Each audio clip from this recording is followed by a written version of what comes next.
Alright guys, what's going on? So I got some parts for this that we're going to be working on today. Got some affordable off-road rear quarter armor with the 2 bars, non-flare, because I've already cut my front fenders too much to where if I would have got the flare and got the front matching, it wouldn't have looked at all right. So I got the non-flare. So we got to go pick up some black paint for them. I'm gonna work on getting them in today. Getting some U-joints to fix some spare axles, because while we were up at Jeep Invasion, I didn't video much. I was getting this one because I put the wheel bearings on, and this one started binding up because this clip's been popping out. So I'm going to pick up some U-joints to put new U-joints in this one and the other side spare. That way if it breaks, I have brand new U-joints in it as a spare. So those are good. So I got to clean all this out, get these out of the way so I can get into the inside to put the flares on, well, the armor on. We're doing U-joints, and I'm actually loading up the kids now to go meet Zach, because if you notice, Black Jeep is not there no more. I didn't video anything yesterday. I got home from work and we loaded it up on the trailer, and it took a whole lot more work than I thought it was going to. Yeah, it was not as easy as I thought. It was sliding the trailer over because it's still pretty wet out here, but it's up. We got it on his trailer, got whatever parts else we needed off of it off. Now I'm going to meet him because he took it to his house. I'm going to meet him, and we're going to go to the scrapyard today and get that thing going, get a little bit of money back. And that is going to fund some U-joints and tomorrow's trip. So I'm not 100% sure where we're going tomorrow. My original plan was to go to Windrock because I got some friends coming from Florida. We're going to go wheel with them at Windrock. But Anna wants to take the camo Jeep too. And I don't know if we haven't taken it anywhere, so I don't know. That's quite a bit haul to not even wheeled it yet. But then again, we were just literally up there last weekend, so I know it does good on the road. So I don't know. We're debating on which way we're going. But got the kids. Gonna load them up and we'll go meet Zach. Say bye. Say bye. All right, just got back from the scrapyard. I didn't video anything because they were being kind of rude, but this is what we got going on today. Got the quarter panel armor on. It's from Affordable Off-Road. Pre-bent, cut out, everything. I just have to drill my holes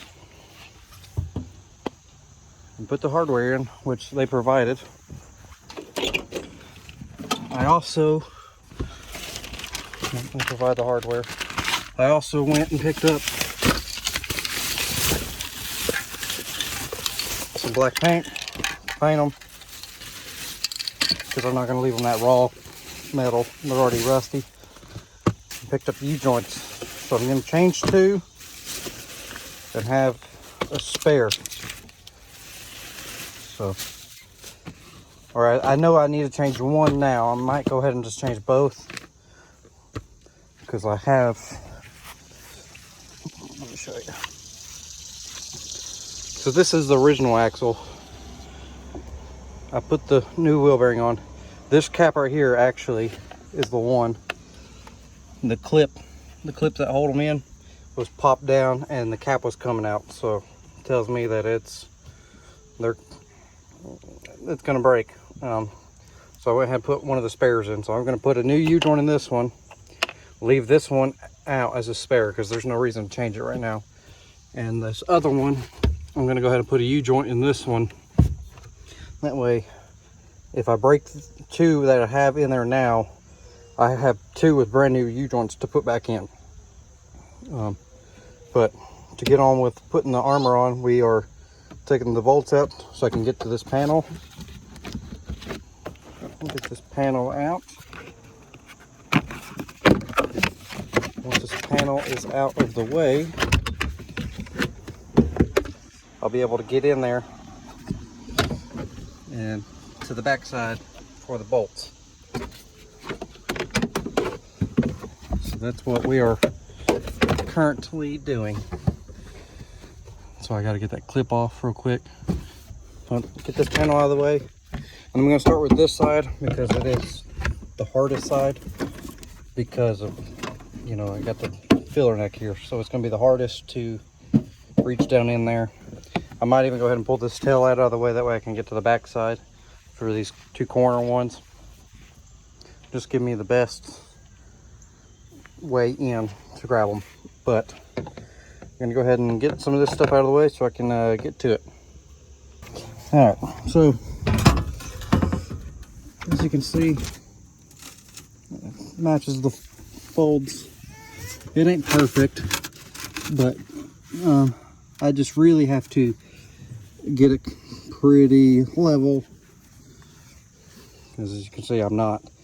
So I'm going to get it held up, mark where I need to drill,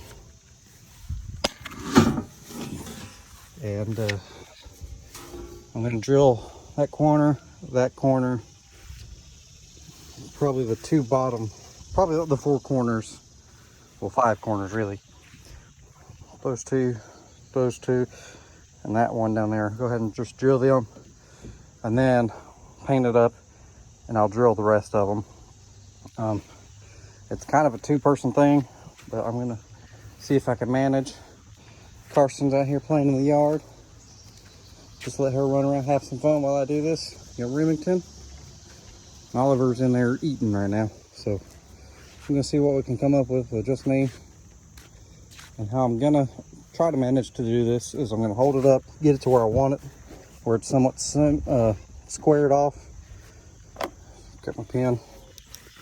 I'm gonna just color in the holes. I mean, that's about as best as I can do right now. I don't even have a Sharpie, but I figured if I can at least get two of the top holes, I can get those two drilled, then we go from there. So I also have a new window motor and regulator to put in this driver door, because I took the one out of the black one before, because this one, when we bought this, it didn't work at all. The black one worked, and it worked for quite a while. It just got to the point where going down was iffy, whether you're going to get it to go down or not, and it'd go back up iffy or not. It's not the switch. I've already changed the switch. I think it's just the motor. I mean, the one in it right now is from 94. It's the OEM from 94, so it's time to do that. I'm going to swap this mirror back out because I have the power one, because this one shakes too much. So I got quite a bit to do today. So let's get it knocked out. All right, as you can see, I got my holes drilled. All over. Got the one in the center. So it's not going to cover this, which is not a big deal. I can always go back and fix that. But it does cover these nice big bulges here. As you can see, it's going to cover that. Help make it look a little cleaner. So like I said, I'm going to paint them black. I only got this side done so far, so I'm only going to paint them black for now, at least to match the hood vents. When I go to paint the Jeep and paint it blue, I'll obviously take all these off, and I'm going to do a different color, hopefully powder coat them a different color. And I ain't going to say what it is, just because I'm not ready to yet. I want it to be more of a surprise, but it's definitely going to stand out. I'm possibly even going to do wheels when I do them. I'll possibly even do them the same color, so it'll be the armor, wheels, hood vents, obviously the shackles, and like these, like stuff like this, all like the accent stuff. I'm going to do the same color, and it's going to stand out pretty big time, pretty good. But that's coming later down the road. So for now, I'm just gonna paint them black to just at least match what's on there now.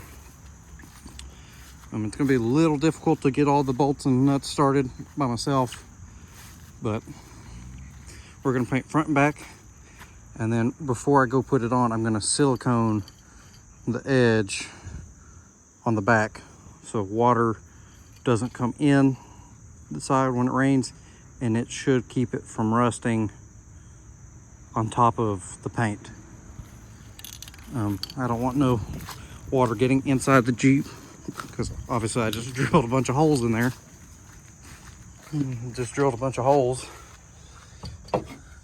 So I don't want water down in there rusting all this out. So I'm gonna silicone. I'll probably do it on the Jeep. Just silicone all here and down and around. Get this as clean as I can, just so it doesn't have anything else. But I got it lined up as good as I can by myself.